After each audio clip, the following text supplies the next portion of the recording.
Welcome to The Practical Intuitive, where each Monday at 2 p.m. Pacific, 5 Eastern, where host Robin Fritz explores mind, body, and spirit for the real world.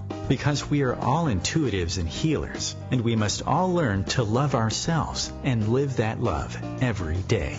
Robin is a trained and certified intuitive and spiritual consultant and hypnotherapist with an international practice based in Seattle, Washington. As the Practical Intuitive, she covers personal and business intuition, animal communication, mediumship, space clearing, past life regression, shamanic insights, energy healing, soul choice. It's all here. Readings, healings, and funny, warm, thought-provoking conversations. It's Robin Fritz, the Practical Intuitive, helping you mastermind body and spirit for the real world. No ifs, ands, buts, or BS ever.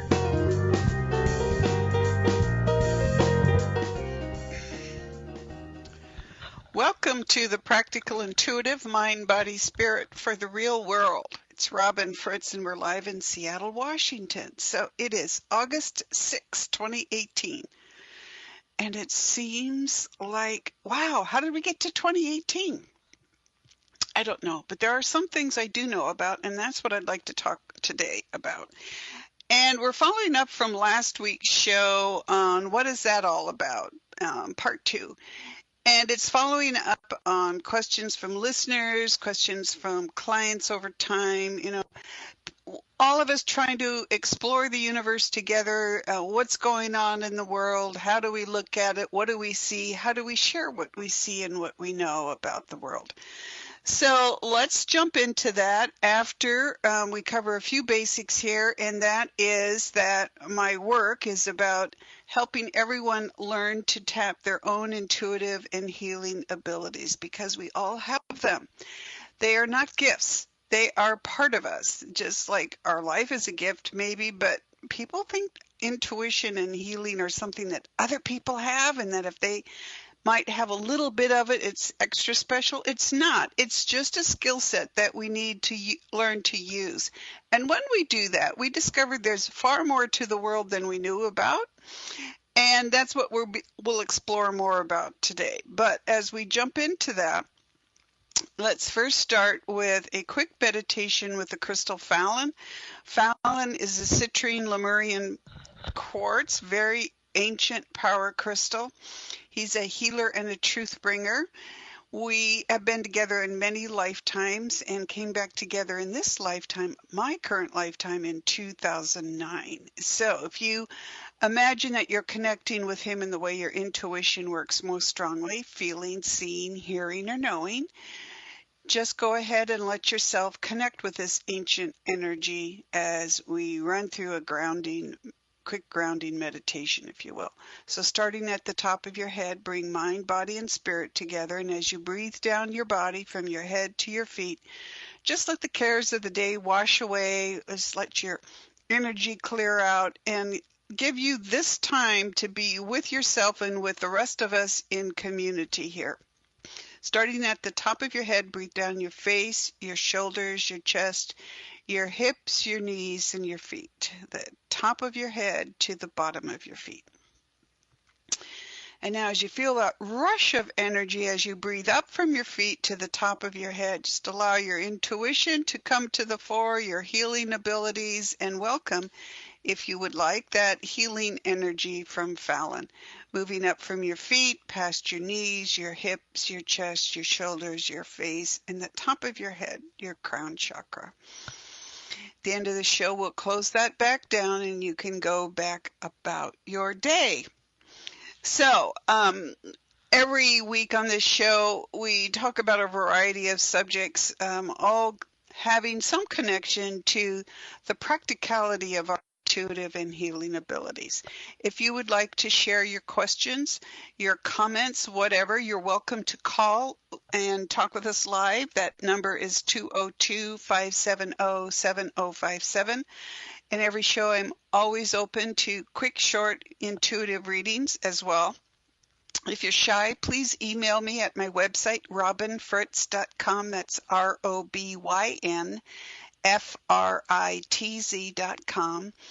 robin@robinfritz.com, or tag me on Facebook at the Practical Intuitive Robin M. Fritz.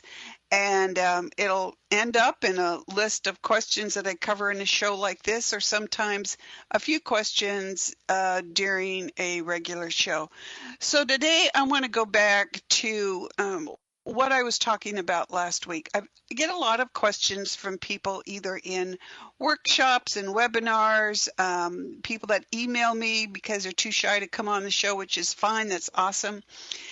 And just in regular conversations with people where we talk about things that the rest of the world either doesn't talk about, doesn't believe in, or hasn't explored. So there's nothing there for them to chat about. And some of those questions last week we talked about, are Legos alive?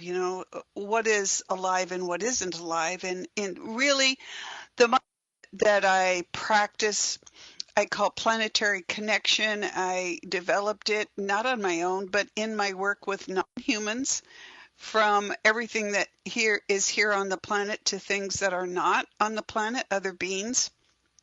And that really is, we are all able to connect with all life on the planet. Everything is alive. Everything has a soul, has consciousness, has a job to do, a responsibility to do that job, but free choice about doing that job. And definitely everything out there has opinions.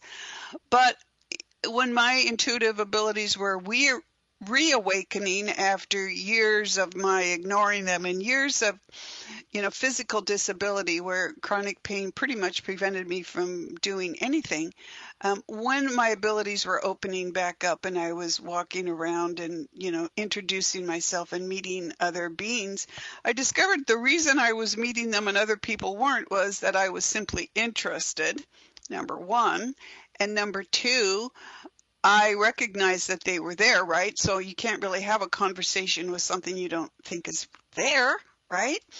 And because I was respectful, and this is what I teach in my classes, respect other beings, approach them as equals to you because they are, and they will respond to you in like manner. They are out there eager and interested, eager to chat with us, eager to share their knowledge, to learn about what we know. And that way, all of us making this contribution to our conscious evolving planet and to the multiverse, which we'll talk about today as well. So when you do that, and people say, well, why should I bother about talking to the rain or the tree or whatever? Well, first of all, it's fun. Secondly, it really opens your eyes to the variety of life on the planet. And third, it really makes your everyday life easier. Why? Because it takes away from us the burden of us being in charge of the world. We're not caretakers and guardians in charge of the planet. We're one of many equals. And when we realize that, the world really opens up for us. It's like there's this huge weight of this responsibility we think we have, but there's also this wonder about, wow, oh my gosh, how amazing the universe really is.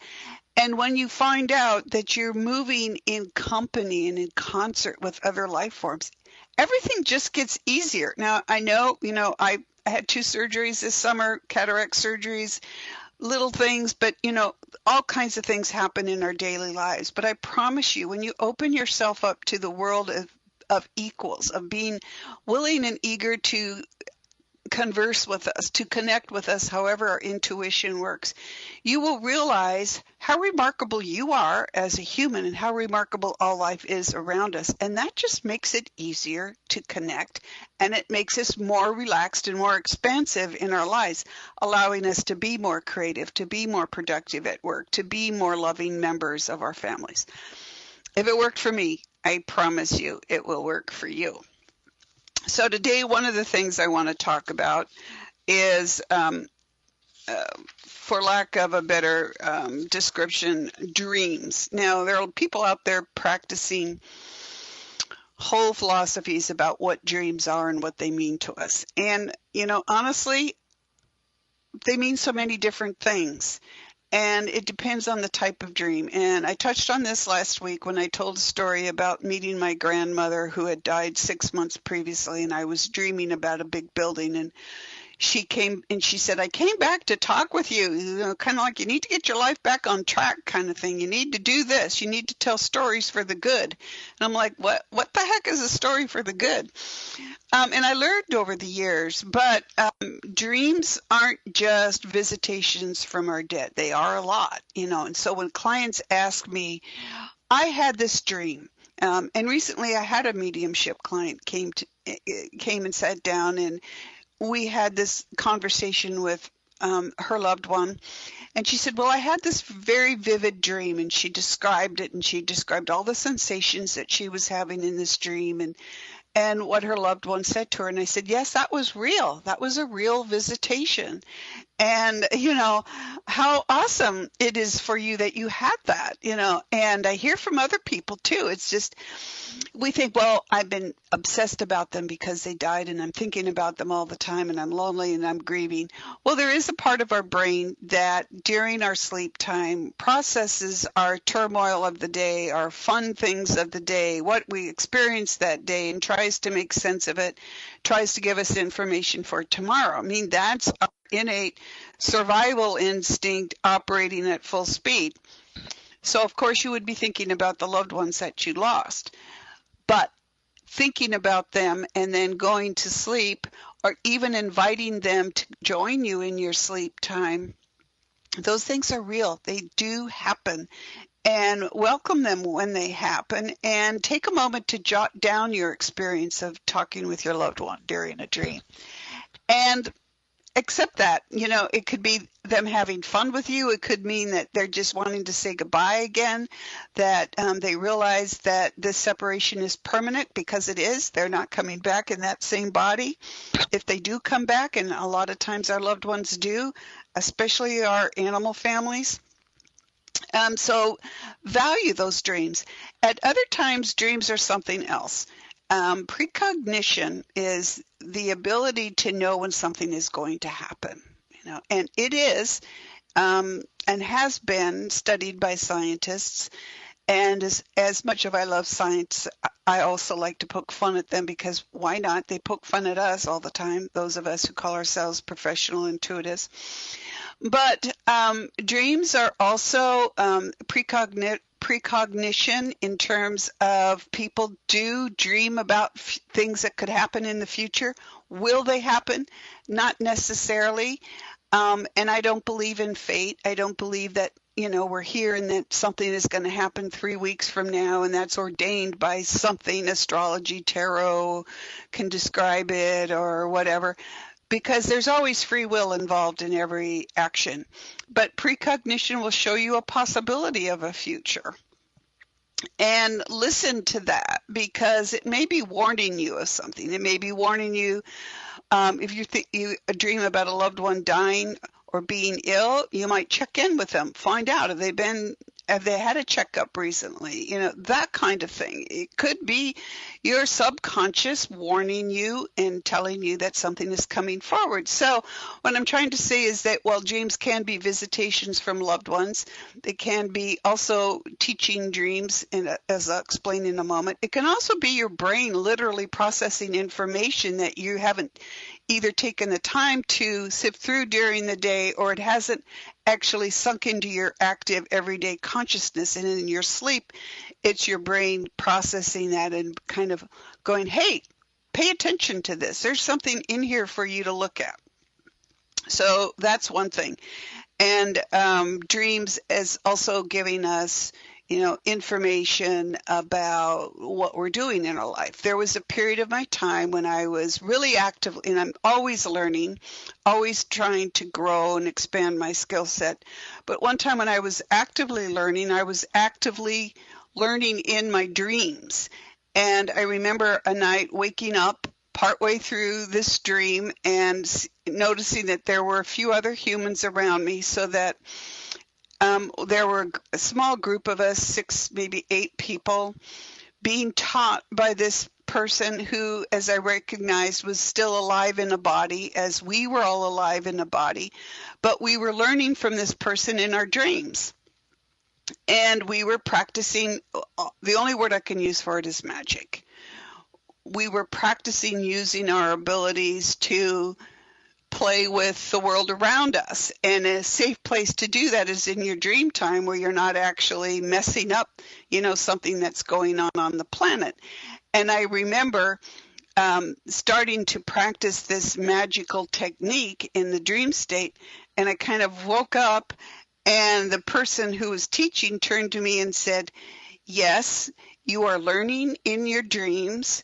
This is a safe space to learn that. It's okay to go ahead and try this technique in your dreams. Now go back to sleep." And it was very interesting, and I had that same dream over a period of time. Not that same dream, but the same sequence of dreams where we were learning things from this teacher in our dream state. What was interesting was when I approached the person in real life, wanted nothing to do with me. And it was like, okay, what was that all about? So it just goes to show that in our dream state, we may be more open to teaching and learning than we are in our awake state, that we allow whatever our prejudice about other people to interfere with our growth and development as humans and as citizens of the planet. So that was just one more thing I wanted to cover in dreams. Keep track of your dreams if you find that interesting. There are a lot of books out there on it. Take them for what you will. If they seem valuable to you, if the techniques seem valuable, if you're curious, then that's something you might want to consider exploring. Be careful, just like everything else. Use your common sense. I mean, this is what experimentation in the universe is all about. Common sense and using your natural magical abilities, because we all have them. Intuition and healing, there's an element of magical abilities in there, of altering our relationship to the world around us that we can only describe in terms of magic. We've got a commercial popping up in here. We're going to talk about astral projection, hallucinogens, and the multiverse, and a whole bunch of things after the break. But if you have any questions on this dreams and how we look at dreams and what your dreams might be, please email me at my website, robin@robinfritz.com. If you'd like to join in the conversation today, 202-570-7057. We'll be back after the break.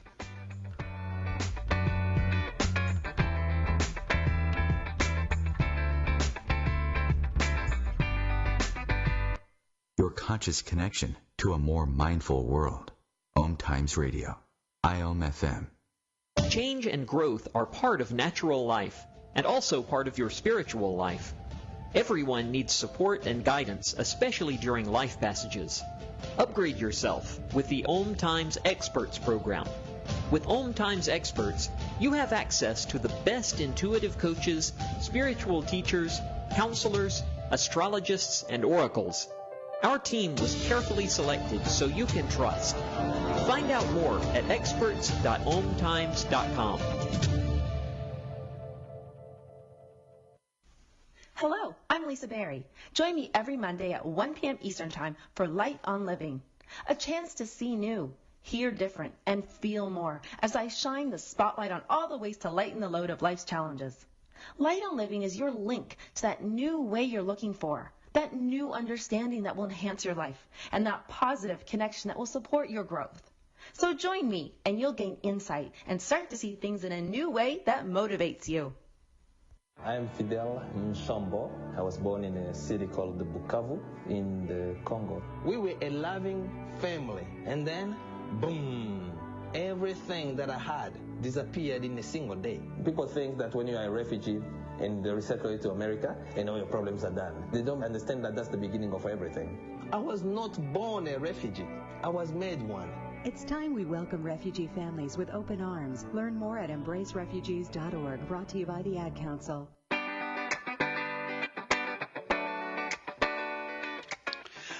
Welcome back to the Practical Intuitive Mind, Body, Spirit for the Real World. It's Robin Fritz. We're live in Seattle, Washington.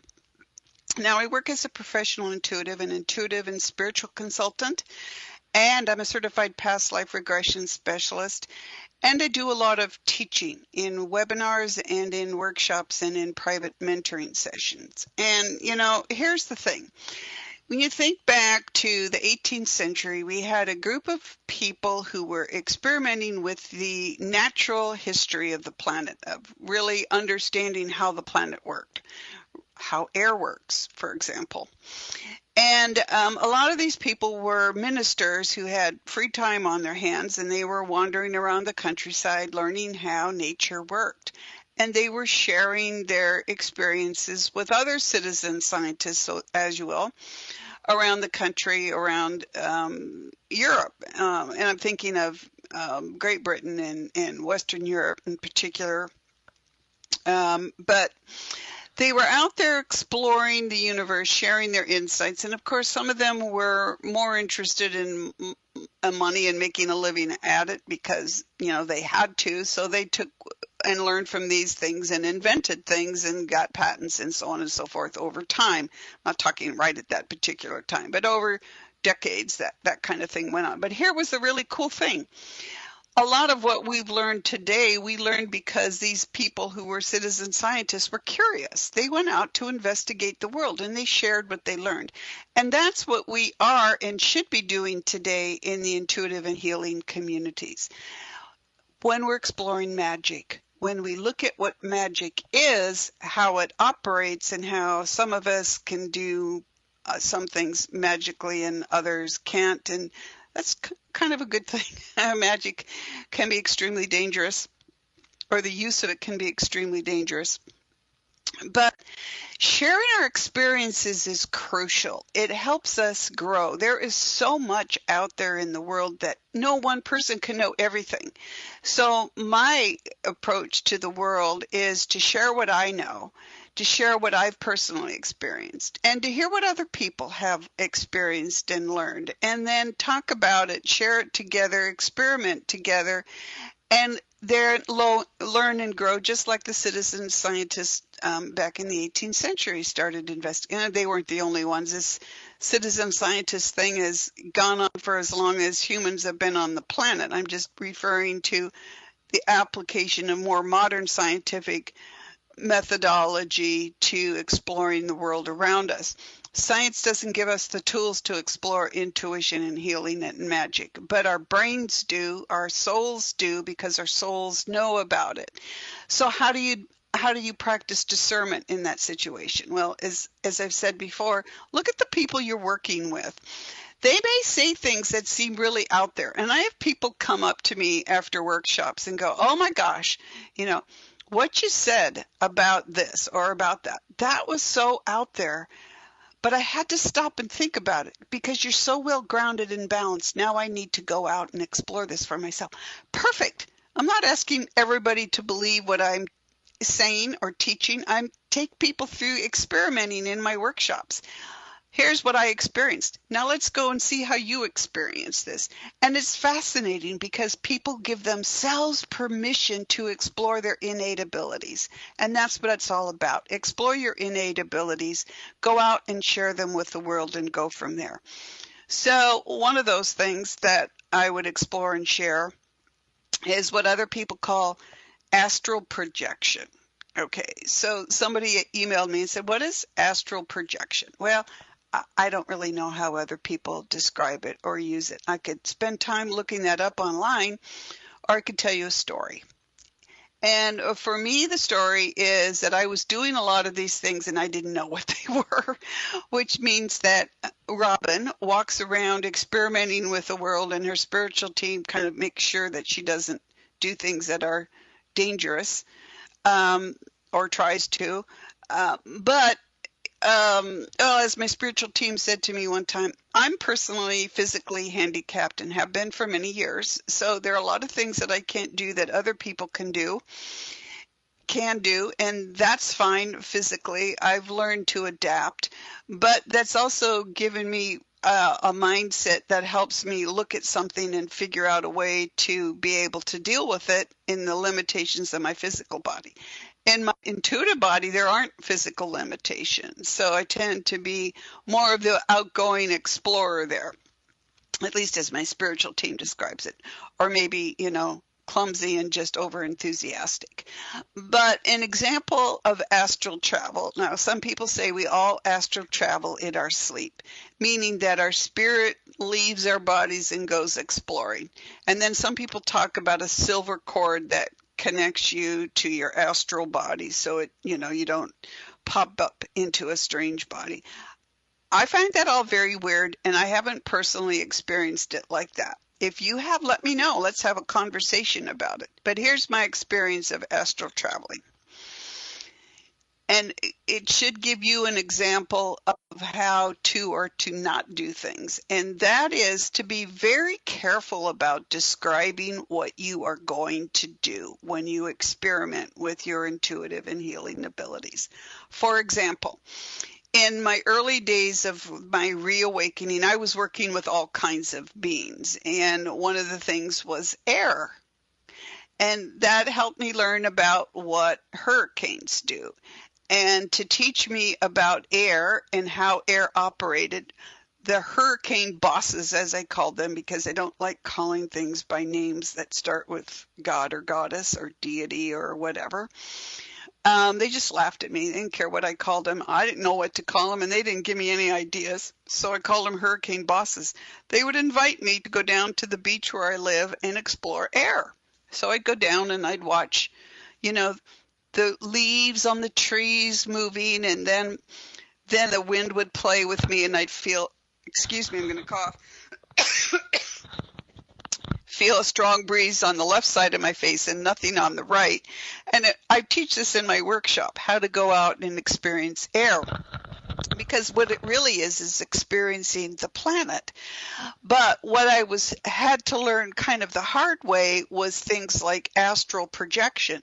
So I become aware of different events around the world. And because I work as someone who talks with other beings, who kind of acts as intermediary between humans and other beings, kind of a translator, if you will. So all I do is I translate from human to other and other to human and back again. One of those people that's hopefully helping us have better relations with our non-human associates out there. So I had to learn that you have to be very careful about how you describe what you are going to do or what you are interested in doing. So I heard about an oil spill up near Alaska, somewhere up there. And at that particular time, I was working with volcanoes, especially with Mount St. Helens, which is our very active volcano here in Washington State, has been back in an eruptive phase since 2004. It's kind of quiet right now. And she's done her job of rebuilding her dome. But I heard about the oil spill. I had worked with several different oil spills, and I knew that there were different kinds of oil from working with that. And I heard about this big oil spill, and I thought, well, I'd like to investigate that. So I stretched out on my bed, and I laid back, and I closed my eyes, and I said, I want to go see this oil spill in Alaska. Well, that was the wrong phrase to use, because go see, I literally was there in the next heartbeat. And that's why I say be very careful how you phrase things, because your own soul and your spiritual team and whatever magical abilities you have will take that literally. So it's like, I want to go explore this oil spill. I should have said something like, I would like the oil spill to have a conversation, or I'd like to have a conversation with the oil spill. I said I wanted to go explore the oil spill. And the next thing I knew, I was hovering in the air above this oil spill on a very stormy day where the ocean is very rough. There's, a small little, really hardly an island, and this oil was spilled everywhere. And I was like so stunned, because I was literally physically there as almost you could be without your body. And I was shocked and was kind of scared, because it was like, oh my God, I'm like up here in the air. And I started falling because I lost my concentration, and I was plummeting towards the sea, and I yelled out, Mount St. Helens, help me. And boom, I was jerked to a stop in midair. And I've told people, and people go, how did Mount St. Helens grab you? And I go like, wow, we were talking about the intuitive realms. I don't know how Mount St. Helens has arms. All I know is that she grabbed me and stopped, and we're hovering in the air, and she's looking at me, and she's like, okay, you got to like be careful about how you say things, Robin. And I'm like, oh my God. And she goes like, what are we doing here? And I said, we're looking at this oil spill. I just wanted to have a conversation with the oil spill. And so we're looking down at the oil spill, and it's looking back at us. And it's kind of like, wow, who are you? And so it looks at Mount St. Helens, and it goes, oh, mountain, erupting mountain. And Mount St. Helens goes, yes, they call me Mount St. Helens. And it looks at me and it goes, oh, human. And I said, yes, my name is Robin. And then it looked on the other side of me. And that's when I realized there was another being with me. And it said, what is that? And it was my car, my Toyota Matrix, which was also one of my spiritual team members back in a car body. Yeah, they can do all sorts of things. And I said, oh, that's a Toyota that uses oil. And so that's how we introduced ourselves to this oil spill. And we're still in this astral traveling mode. Okay, so we were still there in a very conscious way there actually in Alaska. And we had a conversation with the oil. And here's the thing, when we think about things like that, or we think about the resources that we use, the oil that we put in our cars, the gasoline, how we turn on a light switch and the light goes on, where does the energy for that come from? This oil had been in the ground for thousands of years because that's how it becomes oil, right? And the particular form that it was in was put in a ship and then was going to a port where it would be offloaded and then turned into a product to be used by humans for something. And the oil had been expecting that. It was not feeling like a slave. It wasn't feeling like it had not been treated properly. It had just been expecting that it would be used for something.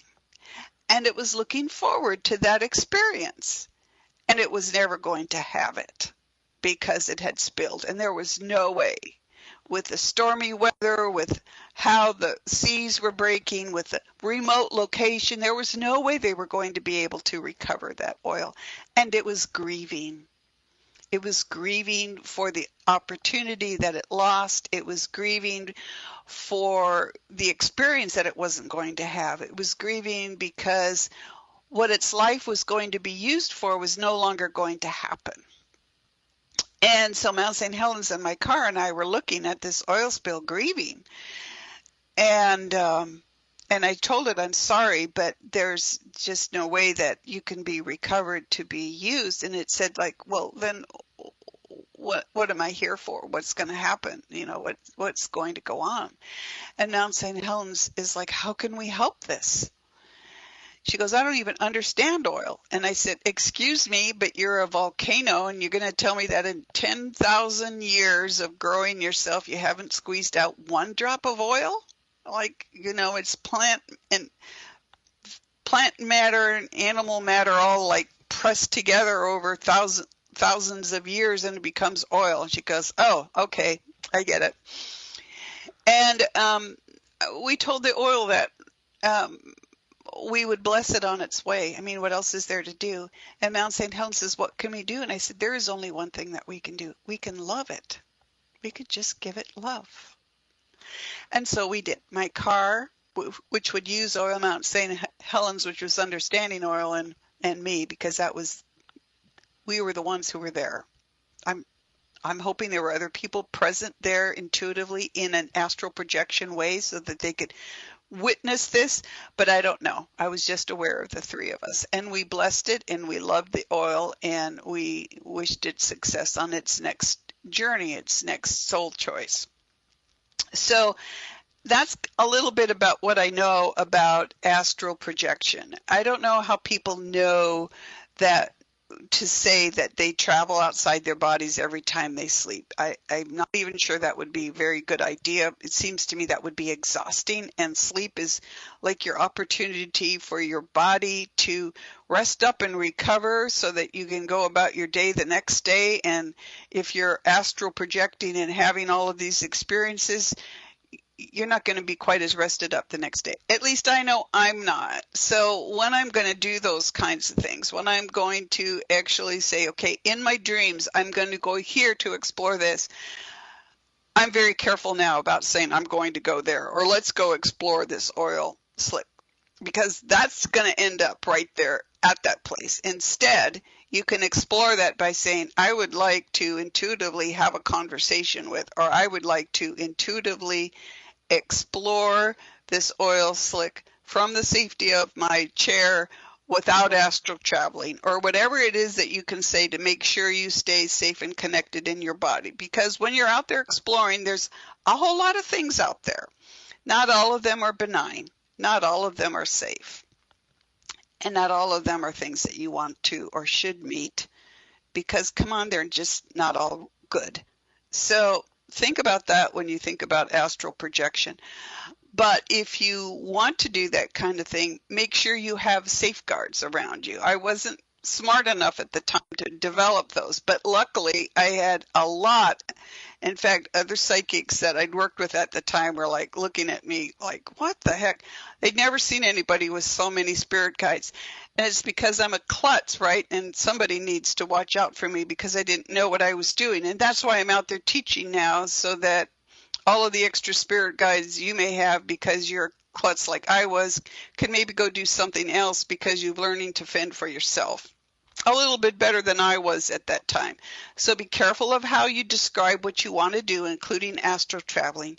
Be sure you have a very competent spirit guide working with you 24/7. And if that spirit guide is not competent, is not on the job 24/7, is not paying attention, then you get yourself a different one, because your safety is paramount. So we'll be back after the break to talk about hallucinogens and spiritual journeys. Hang on, we'll be right back. Call in 202-570-7057.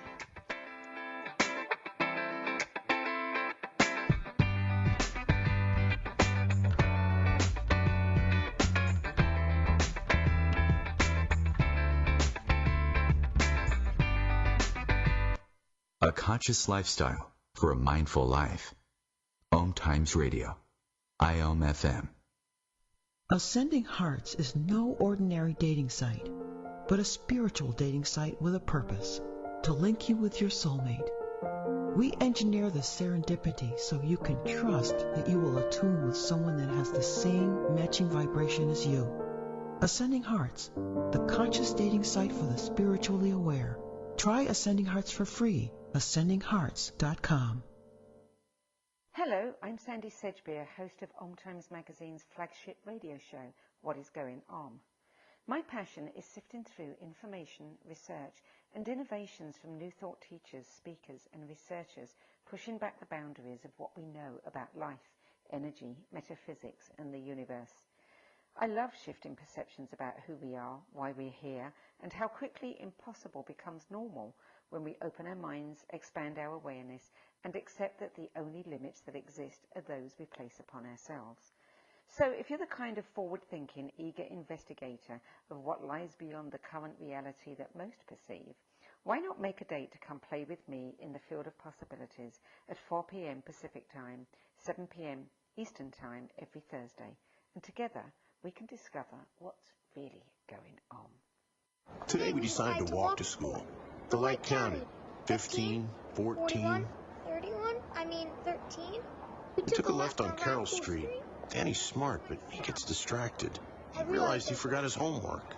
I hope he doesn't have another bad day at school. When you can see learning and attention issues from their side, you can be on their side. That's why there's understood.org, a free resource for the parents of the 1 in 5 kids with learning and attention issues. Go from misunderstanding to understood.org. Brought to you by Understood and the Ad Council.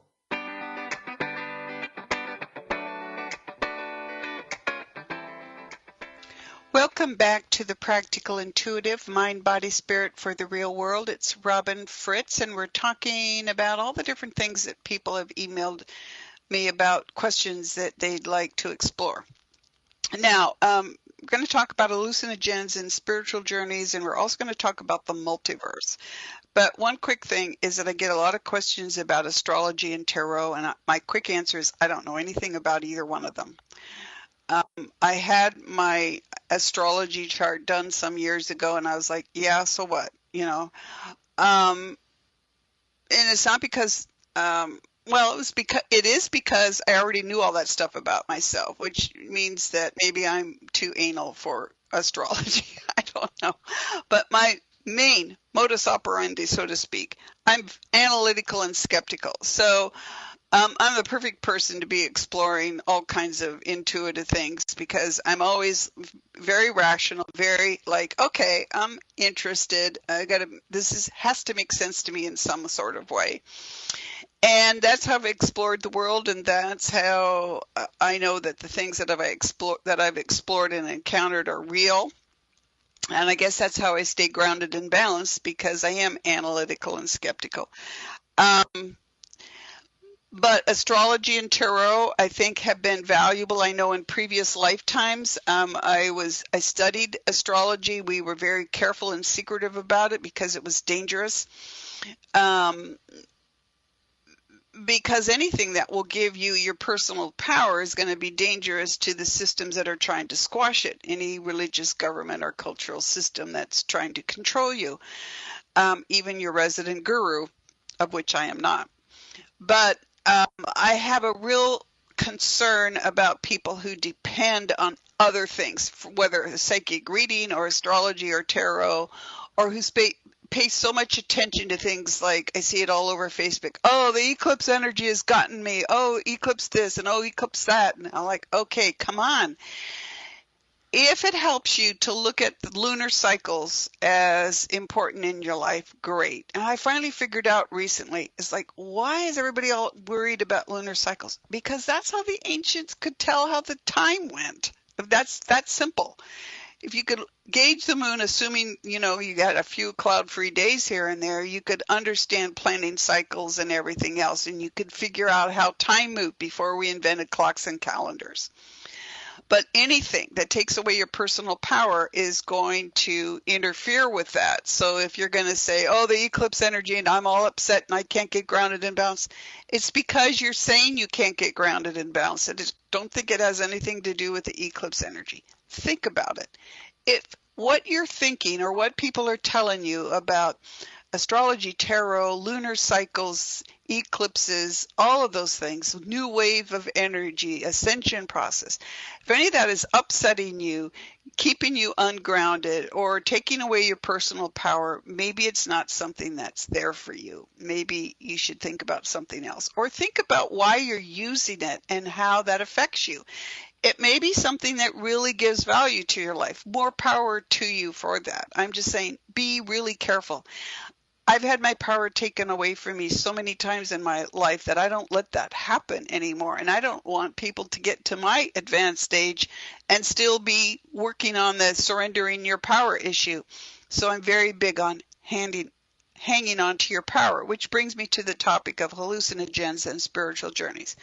People ask, well, do you need to take drugs to be in an open state, to be more receptive? And I'm like, hell no, of course not.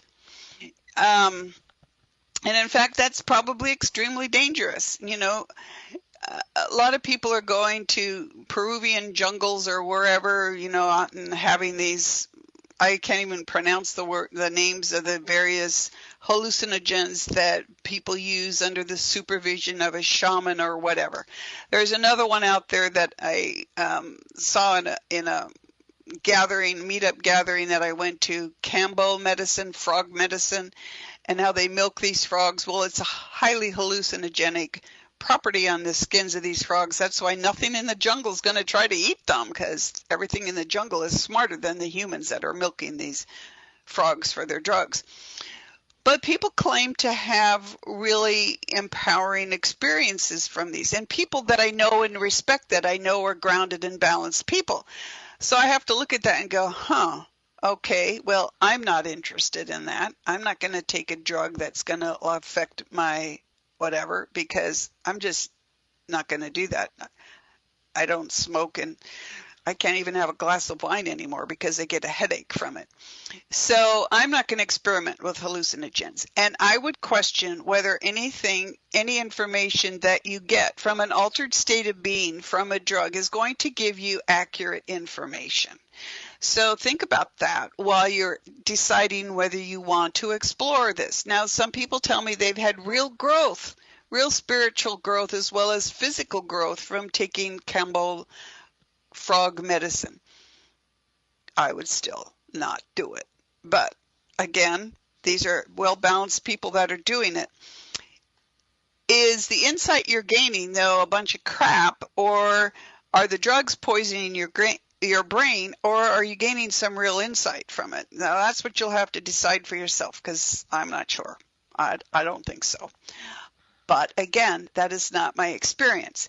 And my experience is I can sit down and say, I would like to talk to a volcano, or I would like to talk to the hurricane currently wherever it is. And I can instantly do that. But I have worked at my intuitive abilities for a period of time. And as I said, I had lots of spirit guides keeping me alive while I was goofing off and making mistakes, which is why I teach now, so that other people don't make those mistakes and can get further than I've gotten and can advance our knowledge of all these intuitive and healing realms. I don't think you need a hallucinogen for that. You just need common sense. You need to be well grounded and balanced. You need to have a really good spiritual team member. And you need to be open to the wonders of the universe, and you don't need a drug for that. If you look at the world and the universe as a gathering of equals, that everything out there has something to share, then you can talk directly to the hallucinogen that's in the milk on that frog without having the experience of the hallucinogen messing up your body. That's my opinion. I stand by it. So I would not recommend anyone try any of those things. But again, other people have had really great experiences. They've also become violently ill and other things. So there you go. Now, on to the multiverse. What the heck is a multiverse? Well, I know from my personal experience that there's more than one universe out there and that they overlap. And very interesting, I get the people for past life regressions that are having really interesting experiences that they feel more comfortable sharing with me, because I'm pretty open about having pretty interesting experiences myself. So I'm not surprised or horrified or ready to commit somebody to mental health counseling because they come and tell me an experience they've had and that they want to explore it in a past life regression. So I've had people in past life regressions or in spiritual consulting sessions where they want to look at whatever issue they want to look at. And they're very aware of having concurrent lifetimes in alien dimensions. I'm not going to question that because it pops up and I see it. And I have had frequent and regular conversations with people that we would call aliens. And I've called them on that. And I said, like, okay, I've been talking with you for about 2 hours and you don't feel like anything I've ever connected with on the planet. So now I'm kind of wondering, are you on this planet? And they're going like, no. And I'm like, okay, are you alien? Well, as you would describe aliens, yes. Are you aliens with death rays? I watch too much science fiction. They go like, no, we are not aliens with death rays. And I said, okay, then please, if you show up here on this planet with death rays, I'm going to be really ticked off, really. And we're going to make sure you don't get here. But like, tell me who you are. And so these beings that we call aliens are really living in alternate universes. Some are alternate Earths, some are other alternate planets. They actually exist. I visited some of them. And I know other people that have. I know other people that have visited them and have been surprised that I visited them on my own, because they said they have never had anybody experience them alone. And that's because, again, I'm a klutz and I kind of stumble into things probably when I shouldn't. But to give you an example of how that works, was driving to the store. I've lived in my beach community for 30 years. I was driving to the store one day up a windy hill here in Seattle, and all of a sudden I had this wave of like massive dizziness roll over me. And my first thought, it was like the world just suddenly went dark. And my first thought wasn't that I was having a heart attack or a stroke. It was that I suddenly had acquired dementia driving down the street, because I guess that's what I'm afraid of, is dementia. And I was like, oh my God, what was that? What just happened? And then boom, I wasn't in Seattle anymore, at least not the Seattle that I knew. And I was driving in an alternate Seattle. And the reason I knew it was an alternate Seattle is I was in my car. We were on a street going up the same hill. All the buildings were different. The trees were different. They were different colors. They were different shapes and sizes. It was clearly an alien Seattle, and it was real. And I was like, how did that just happen? And I work with dragons. The queen of the dragons lives at my house because my animal kids are very adept magicians, if you will, and their job is to act as intermediaries, as ambassadors between other dimensions. And so we have dragons at our house. And dragons facilitate multidimensional travel. If you didn't know that, you do now. And I was like, oh my God, Lorena, get me out of here. And Lorena is the queen of the dragons. And I was instantly back in my Seattle. I was like, what was that? What just happened? She goes, well, went into a different Seattle. I go, how did I do that? Well, I haven't been able to do that again on my own, but I haven't actually tried. It was like, okay, when you think about it in a practical sense, what was around that corner? And if people are in other alternate Earths, are they aware of us, more aware of us, and do they have guards up? I mean, what was around that corner? So I wouldn't advise checking out a multiverse in your car, because that's like really obvious. I mean, it's like you can't hide around a corner from whatever it is that you might be facing in that alternate planet or disrupting their live stream. And you see a lot of this in fiction. All I'm saying is it is real. The multiverse is real. I talk with beings in different dimensions all the time. I work with my dad in the afterlife. That afterlife is a dimension. But my dad and I have also worked with stuck aliens on different planets, helping them move. And my dad was like, really? I'm going to be working with aliens? And I said, hey, Dad, you're the one who asked me to be a medium. So you got to play along here with the other things that show up. So, and this surprises other people who are dead, who come to my dad's way station to have conversations with me and their family members. And here's the thing, the world is, and the universe is much bigger than we know, much more involved, much more fascinating, and it's there for you to explore, but explore it safely, explore it with an open mind and humility and respect. When you approach other beings, whether they're aliens in different dimensions, dragons that work between dimensions, or the tree in your backyard, or the animals who are sharing your home with you, look at them and treat them as equals. Be respectful, be patient with yourself and with them, and ask them what they're up to. Ask them what they would like to share with you, because I promise you, I'm having all of these experiences because I'm open to it. And you can too if you're open to it. And if we let go of our arrogance and our egotism as humans and just be there present with other beings in whatever they've chosen to be in that lifetime, however they've chosen to grow their soul. I don't know what a soul is doing in a Lego body, but it's doing something, just like the deli lids I talked about last week were doing something in my drawer, holding space for me while I was grieving, when they were done with their jobs of holding the food in the container, in the deli container. So get out there and explore the world, be safe, get a strong spirit guide, and come back and share with me the experiences that you've learned, because sharing our experiences and going, oh my God, I had this really out there experience, like, was I hallucinating or what? Well, we're not 100% right about everything, but if we keep learning and growing, just like those 18th century citizen scientists, just like the ancient Greeks, and the ancient Romans, just like our ancestors, going back to the beginning of the human race. We're in it together. We're out there exploring it together. The world is more mysterious than we know, and the universe certainly is. So next week, we're going to be talking about practical matters about our animal families. Because there are a lot of things out there about talking about practical intuition in real life with our animal families that will get us back to understanding how intuition works with us in our daily lives and how we work with it. And a lot of misconceptions about our animal families that I'd like to clear up for you with my own experience.